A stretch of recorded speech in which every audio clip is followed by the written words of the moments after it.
Hi, I'm Jan Hoath, and it's so great to connect with you today.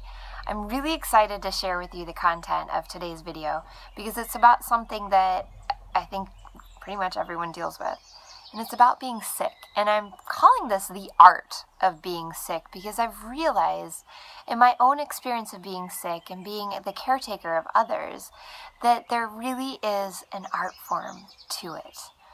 And just the other week, I was in the shower, just really enjoying myself, and my daughter comes in, and I hear her sweet voice say, "Mommy, I don't feel well." And it was like, ugh, because I had this beautiful day planned. She was going to be at school, my son would be at school, and I would have all this time to connect with clients and do some of the things that I require personally. And then all of a sudden I require to deal with the situation where my daughter is sick. And certainly her health is my highest and most important priority.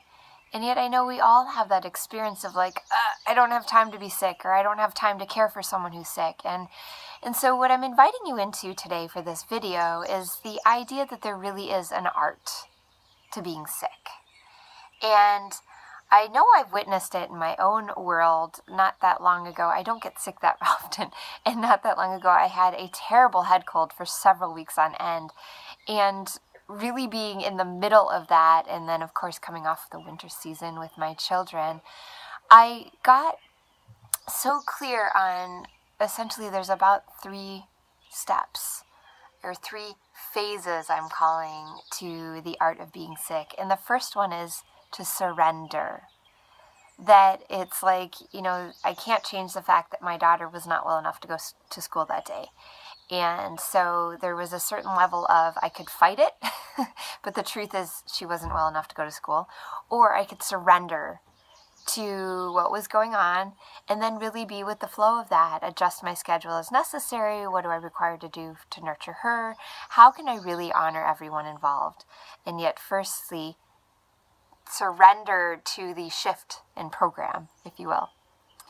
The second phase of the art of being sick is the phase of listening.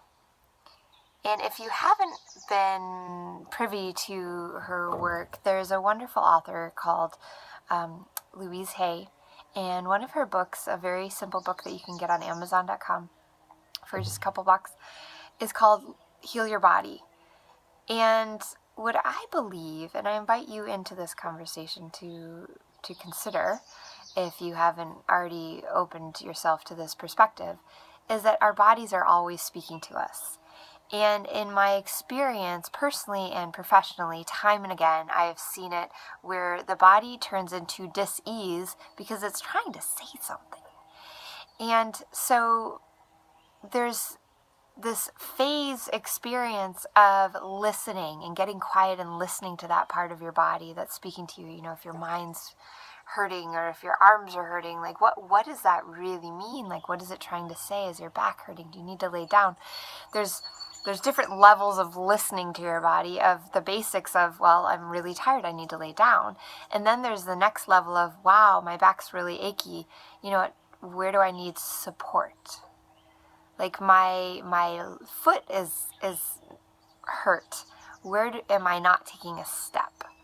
There's some really cool perspectives that I'm inviting you into, and I know in this short video, this is just the tip of the iceberg.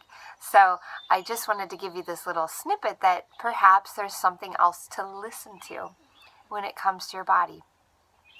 The third phase of the art of being sick is choice.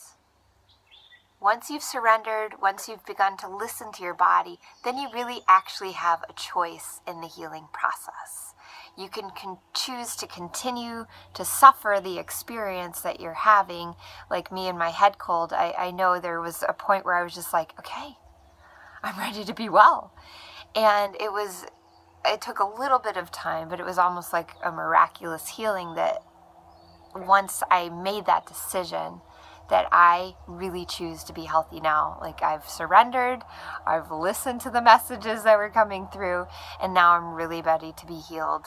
And began what I like to call the co-creative process of healing, where I was really doing my part, letting the medicines work, whatever other medicines there were involved, and really letting the divine energies do their part. But for me also to do my part of like, okay, body, let's do this. Let's work together. Let's really heal. And what I'm inviting you into as well is this consideration where you get to have a choice. That at the end, there is a co-creative process to your healing, and you get to choose, or there's a co-creative process to assisting others in healing. And I realize this is kind of the start of a conversation, and yet I felt called to share this wisdom with you because I know so many of us wonder and even struggle with how do we deal with being sick ourselves, and whether it's a little head cold or it's a greater experience of illness within ourselves or with others. Because I've also been in the hospital room of the oncology ward with my then 6-week-old son, and that's a whole other conversation. But for now, I can let you know that he is a miracle, a walking miracle, and a medical mystery. But what I'd really like to leave you with out of this video is the power of this process, that there really is an art form to being sick in whatever level of illness that you might be facing, or that you know others facing, or if you're caring for others, and that you can go ahead and take on this process that I've offered you. And then if you have any comments or have anything to add, please feel free to throw that in below, or if you feel called to reach out to me to connect directly, if you would like some further support around this, also let me know. And in the meantime, I wish you a gorgeous, gorgeous day, a gorgeous week, and really a gorgeous lifetime. Until next time, bye for now.